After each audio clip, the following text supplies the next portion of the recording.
Welcome to Man Does Tech, where I solve the problems you didn't even know you had. Start by assembling ingredients and tools: a heavy saucepan, thermometer, fine grater, whisk, and an ice bath. Use 2 cups whole milk, 1 cup heavy cream, and 3/4 cup sugar. Add zest from 2 medium oranges and 1/2 cup fresh orange juice. Separate 4 egg yolks for the custard base. Measure precisely. Gelato depends on dairy to sugar ratio. If you prefer a brighter flavor, add 1 tablespoon limoncello or 1 teaspoon orange extract. Keep everything chilled until you begin cooking the custard. Heat gently and build the custard by warming milk and cream with orange zest to extract oils. Warm milk and cream to 170 degrees F. Do not boil. While heating, whisk sugar into yolks until pale and slightly thickened. Whisk sugar into yolks. Temper with 1/2 cup warm milk.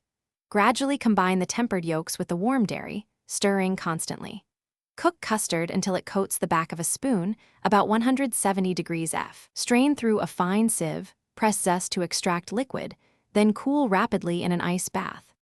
After straining, cover the custard and chill thoroughly to stabilize texture and slow bacterial growth. Chill the custard 4 hours or overnight to under 40 degrees F.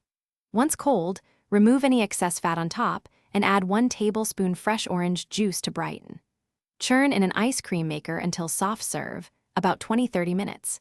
If you like a silkier gelato, stir in 1 tablespoon of glucose or 1 ounce vodka to reduce ice crystals. Transfer to a shallow container and freeze 2-4 hours before serving. Scoop at 10-15. Thanks for watching. If you found this helpful, don't forget to like and subscribe.